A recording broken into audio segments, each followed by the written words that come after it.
আস্ত খাসি না দেয়ায় বর বিয়ের অনুষ্ঠান থেকে বিয়ে না করে চলে গেল। শুনলাম সেই ছেলেটাই নাকি পাশের গ্রামেই বিয়ে করেছে।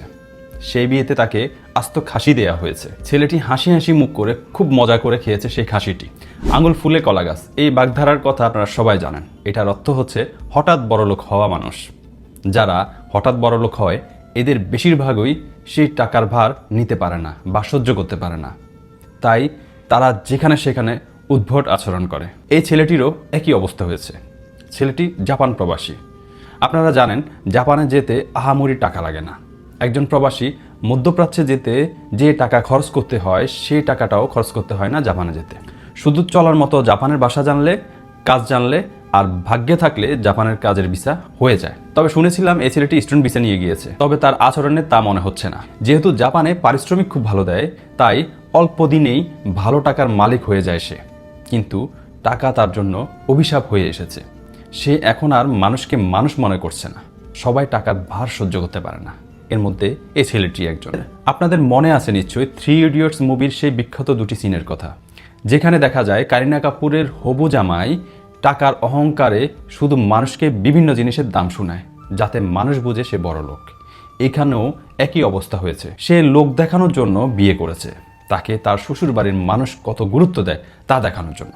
আস্ত একটা খাসি দিয়ে দিয়েছে আর সে হাবুস গাবুস করে খাচ্ছে এই ভিডিওটি দেখানোর জন্য মানুষকে, তার ফ্রেন্ড সার্কেলকে। আমি প্রথমে ভাবছিলাম হয়তো মেয়ের পক্ষ দেনমোহর অতিরিক্ত চেয়েছে তাই ছেলেটি বিয়ে করেনি। এখনকার মেয়েদের অভিভাবকরা তো মেয়েদেরকে বিয়ে দেয় না, মনে হয় চড়া দামে বিক্রি করে দেয়। পরে একটি জাতীয় পত্রিকা নিউজ দেখে শিওর হলাম ছেলেটি বিয়ের গেট থেকে খারাপ ব্যবহার শুরু করেছিল। গেটে কনের পক্ষের লোকেরা তাকে সুন্দর মতো ফুল দিয়েছিল।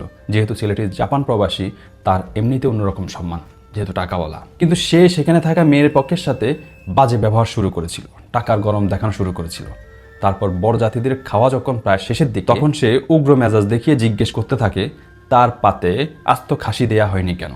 এটার জন্য ছেলেটি বেশ উত্তেজিত হয়েছে।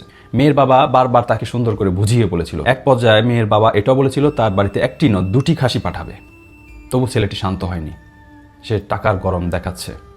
তারপর এক পর্যায়ে সে এই বিয়ে করবে না বলে জানায়। মেয়ের বাবার পাশাপাশি বর জোনাইদের নিজের ভাই, আপন ভাই এবং আত্মীয়রাও তাকে বুঝাচ্ছিল, কিন্তু সে মানেনি।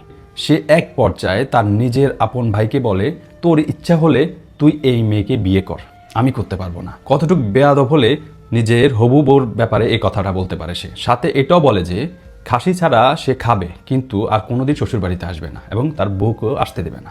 পাশে দাঁড়িয়েই মেয়ের বাবা এই কথাগুলো শুনছিলেন। আদরের মেয়েটার বিয়ের দিন বলে আজকে তার হাসি খুশি থাকার কথা ছিল, কিন্তু বরের মুখ থেকে এসব কথা শুনে তার মনটা ভেঙে চুরে গেল। এরপর সব বরযাত্রীদের খাওয়া যখন শেষ তখন মেয়ের বাবা শক্ত কণ্ঠে জানিয়ে দেন এই ছেলের কাছে তিনি মেয়ে বিয়ে দিবেন না। এরপর বরযাত্রী সহ সবাই মেয়ের বাবাকে বুঝায়। মেয়ের বাবা ভালো করেই বুঝেছেন এই ছেলের সাথে বিয়ে হলে ওনার আদরের মেয়ে সারা জীবন আর্থিকভাবে কষ্ট না করলেও মানসিকভাবে কষ্ট করবে। সারা জীবন এই ছেলেটি টাকার গরম দেখাবে, মেয়েকে খোঁটা দেবে, একটু এদিক সেদিক হলেই মেয়েটাকে মারধর করবে, বাপের বাড়ি পাঠিয়ে দেবে। মেয়ের বাবা শফিক মিয়া হয়তো এতটা বড় লোক না, কিন্তু তিনি ঠিকই এগুলো বুঝতে পেরেছিলেন, তাই নিজের ব্যক্তিত্ব বজায় রেখে বিয়ে দিতে না করেছেন। তারপর শক্ত কণ্ঠে বরসহ তার আত্মীয় স্বজনদেরকে চলে যেতে বলেন। বিয়ের জন্য বরপক্ষ থেকে আনা জিনিসপত্র ফিরিয়ে দেন। এই সাহসিকতার জন্য অবশ্যই মেয়ের বাবাকে ধন্যবাদ জানাই। তিনি নিজে কষ্ট পেয়েছেন, নিজে কয়েক লাখ টাকার ক্ষতির সম্মুখীন হয়েছেন, তবুও মেয়েকে সেই কষ্ট আর ক্ষতি বুঝতে দেননি। আসলে এই সমাজে আদর করার মতো বাবার অভাব নেই, কিন্তু বিপদে এইরকম সাহসী সিদ্ধান্ত নেওয়ার মতো বাবার অনেক অভাব এই সমাজে।